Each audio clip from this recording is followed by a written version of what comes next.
आपण या व्हिडिओमध्ये हायर परचेसचा कन्सेप्ट शिकणार आहोत. तर सुरू करूया कन्सेप्टला.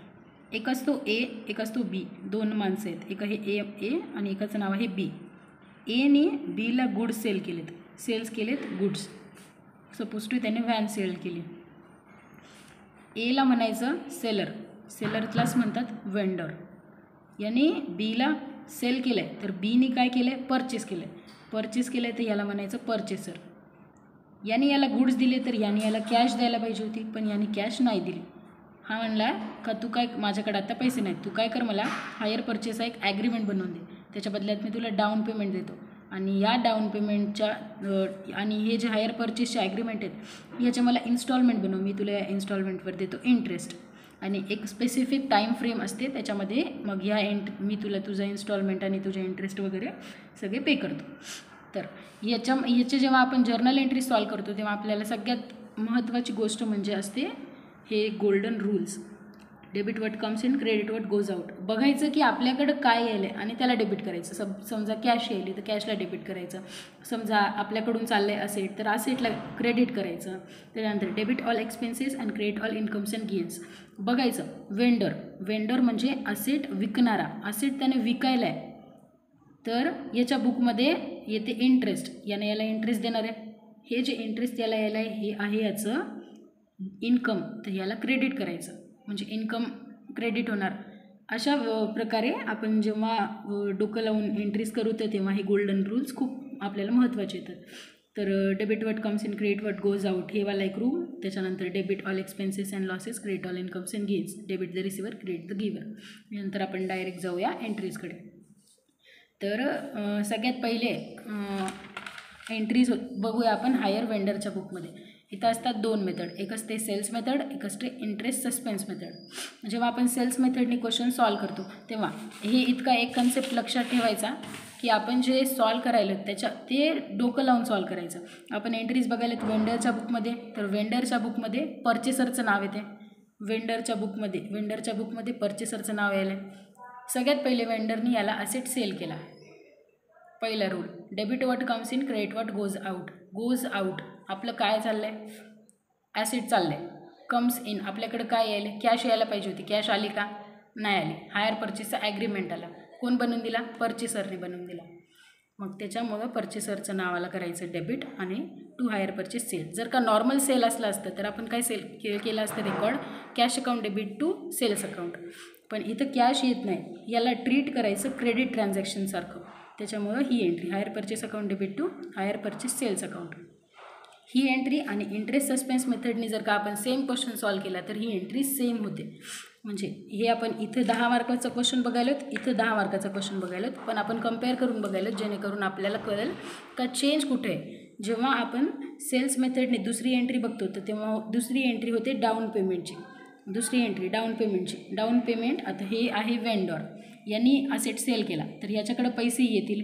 डेबिट वॉट कम्स इन, पैसे आले त्याच्यामुळे त्याला करायचं debit. Bank account debit to debit the receiver, credit the giver. यानं देणारा आहे डेबिट द गिवर, त्याच्यामुळं आपण क्रेडिट द गिवर, त्याच्यामुळं आपण क्रेडिट करतो आहे हायर परचेसरला. ही एंट्री आणि ही एंट्री होते एक्झॅक्टली सेम.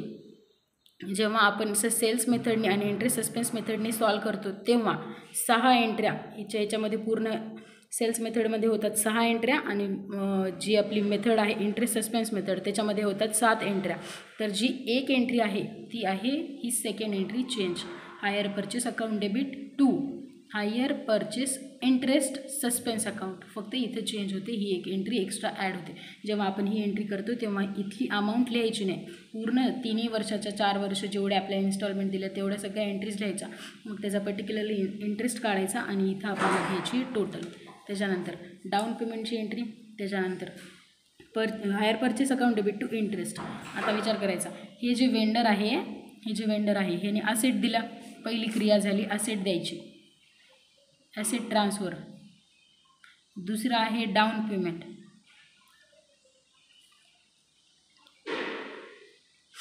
थर्ड वन आहे इंटरेस्ट ड्यू. जे फोर्थ वन आहे ते इन्स्टॉलमेंट रिसिव्ह. जे फिफ्थ वन आहे ते आहे जे आपल्याला इंटरेस्ट लागलेला आहे किंवा जे पण काही आपल्याला इन्कम झालं आहे ते करायचं P&Lला ट्रान्सफर, आणि जे 6 नंबरचं आहे ते ट्रेडिंगला ट्रान्सफर करायचं. तर आपलं 1 नंबरची एंट्री झाली asset being asset sold on hire purchase account debit to hire purchase sales, hire purchase account debit to hire purchase sales. दुसरी एंट्री जी सेल्स मेथडमध्ये आहे ती होती bank account debit to hire purchase account, जे आपण down payment receive केली ती. त्याच्यानंतर थर्ड एंट्रीमध्ये आपण काय करायलो, इंटरेस्ट ड्यू करायलो. इंटरेस्ट जे आहे ते या केसमध्ये वेंडरच्या केसमध्ये इंटरेस्ट आहे त्याची इन्कम आहे. तर debit all expenses and losses and credit all incomes and gains. त्याच्यामुळे आपण इंटरेस्टला क्रेडिट केलं. आणि पहिला हायर परचेसला डेबिट का केलं, तर हायर परचेसला डेबिट का केलं कारण की debit the receiver credit the giver. देणारा कोण आहे, तर देणारा आहे हायर परचेसर. त्याच्या hire purchase account debit to interest account. तर सेम टू सेम ही जी एंट्री आहे ही एंट्री होती ही, पण इथं चेंज होते interest suspense account debit to interest account. इथं जिथं आपण हायर परचेसरचं नाव घेत होतो इथे हायर सस्पेन्स अकाउंटचं नाव. त्याच्यानंतर आपण नेक्स्ट फोर्थ एंट्री होते इंटरेस्ट ड्यूच्या नंतर इन्स्टॉलमेंट रिसिव्डची जी एंट्री होते आणि जी एंट्री होते आपली डाऊन पेमेंट रिसिव्डची, आपण पैसे रिसिव्हच करायलो. त्याच्यामुळे bank account debit to hire purchase, bank account debit to hire purchase. इथं पण सेम होते एंट्री, ही एंट्री आणि ही वाली एंट्री, ही वाली एंट्री ही सेम होते. त्याच्यानंतर पाचवी एंट्री जी आहे ती आपल्या इन्कम ट्रान्सफरची. हे बघा इथं जे आहे हे व्हायले क्रेडिट, इथं व्हायले डेबिट. आपण हे जे आहे P&L अकाउंटला ट्रान्सफर करायला आपले जी इन्कम आहे ती, ही आणि ही एंट्री सेम आहे. त्याच्यानंतर 6 नंबरची एंट्री जे आपण सेल्सवर घेतलं आहे, हायर परचेस सेल्स घेतलं आहे ते आपण ट्रान्सफर करायला ट्रेडिंगला. इथं व्हायले क्रेडिट, इथं करायचं डेबिट आणि क्रेडिट करायचं to trading account. Being hire purchase transfer to trading account. हे एंट्रीज झाल्या in the books of vendor. आता बघायचं आपल्याला in the books of purchaser. In the books of परचेसरमध्ये एक असते कॅश मेथड, एक असते इंटरेस्ट सस्पेन्स मेथड. फक्त समजा जर का आपल्याला पहिले कॅश मेथडने बघायला झालं तर फक्त इतकंच बघायचं. कॅश मेथडने पहिले असेट जे आपण घेतला विकत त्याची एंट्री, ॲसेट ॲक्वायरची. त्याच्यानंतर ॲसेट ॲक्वायर केल्याच्यानंतर आपण काय केला, डाऊन पेमेंट दिली. त्याच्यानंतर 3 नंबरला काय केला, इंटरेस्ट ड्यू केला. त्याच्यानंतर 4 नंबरला काय केला, आपण इन्स्टॉलमेंट पे केली. इन्स्टॉलमेंट पे केली. त्याच्यानंतर 5 नंबरला काय केलं, आपण डेप्रिसिएशन चार्ज केला. आणि 6 नंबरला हे जे आपले जे काही एक्सपेन्सेस आहेत ते P&Lला ट्रान्सफर केले. मग बघायचं asset account debit to hire vendor account. काय करत होतो आपण आता याच्या बुकमध्ये बघतो. याने ॲसेट घेतला तर याच्याकडे ॲसेट आला. Debit what comes in, asset आला आहे त्याच्याकडं म्हणून ॲसेटला डेबिट करायचा. त्याच्यानंतर टू हायर वेंडर अकाउंट.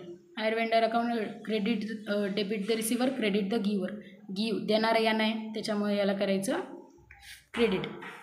मग ही एंट्री आणि ही जी आपली इंटरेस्ट सस्पेन्सची एंट्री आहे ती होती सेम. याच्यामध्ये फक्त सेकंड एंट्री चेंज होती.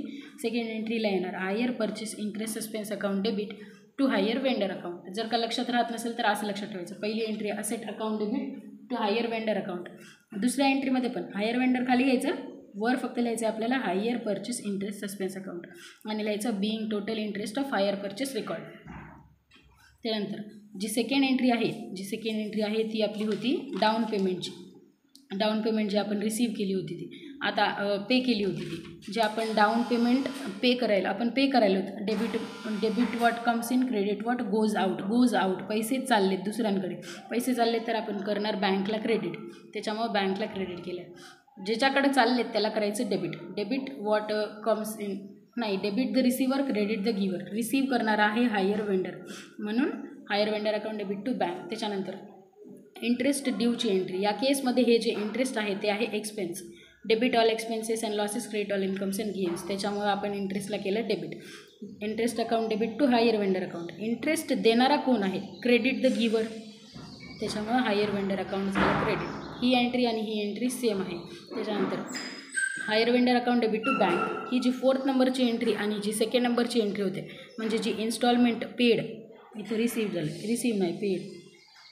इन्स्टॉलमेंट पेडची जी एंट्री होते आणि डाऊन पेमेंटची जी एंट्री होते ती होते same. Bank account hire vendor account debit to bank.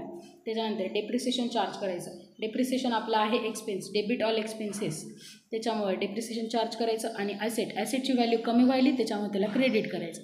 त्याच्यानंतर हे जे इंटरेस्ट आहे, आपण वर जे इंटरेस्ट ड्यू केला होता आणि हे जे खाली आपण डेप्रिसिएशन चार्ज केलं, हे आहेत आपले दोन्ही एक्सपेन्सेस. हे एक्सपेन्सेस ट्रान्सफर करायचे प्रॉफिट अँड लॉस अकाउंटला. आणि मग बाकीचं हे पण सेम. इथं फक्त चेंज होते एक सेकंड एंट्रीमध्ये. इथे येते hire purchase interest suspense account to hire vendor account. इथं पण ही एंट्री मारून घ्यायची. सपोज टू या मेथडनी क्वेश्चन आला तर ही एंट्री करून घ्यायची, मग खालच्या पण एंट्री करायच्या, मग ही एंट्री केल्याच्यानंतर परत इंटरेस्ट ड्यू करायचा, मग परत इन्स्टॉलमेंट द्यायची, परत डेप्रिसिएशन चार्ज करायचं, प्रॉफिट अँड लॉसला ट्रान्सफर करायचे एक्सपेन्सेस, त्याच्यानंतर परत मग इंटरेस्ट ड्यू करायचा, मग इन्स्टॉलमेंट द्यायची. इन्स्टॉलमेंट देताना इथे जी अमाऊंट घेतो आपण ती इंटरेस्ट प्लस इन्स्टॉलमेंट अशी अमाऊंट असायला पाहिजे. आणि जेव्हा आपल्याला सपोज टू 3 इयरचं बनवायला दिलं आहे हायर परचेस ॲग्रीमेंट, ते जे एंट्रीज दिल्या 3 वर्षाच्या एंट्रीज मारल्याच्यानंतर जे इंटरेस्ट अकाउंट आहे, हे जे इंटरेस्ट कॉलम आहे याची ॲडिशन करायची आणि 3-4 वर्षाचे इंटरेस्ट किती यायला हे कॅल्क्युलेट करून इथं लिहायचं. बस दॅट्स इट. एवढाच कन्सेप्ट होता. आणि जे जर्नल एंट्रीज आहेत त्याच्या आधारावर आपल्याला लेजर बनवायचं आहे आणि त्याच्यानंतर आपल्याला बनवायचं आहे बॅलन्स शीट. बस एवढाच कन्सेप्ट होता. जर का तुम्हाला स्क्रीनशॉट पाहिजे असेल तर याचं स्क्रीनशॉट काढू शकता. आणि that's it for the day. Thank you so much. If you like the video then please share and subscribe.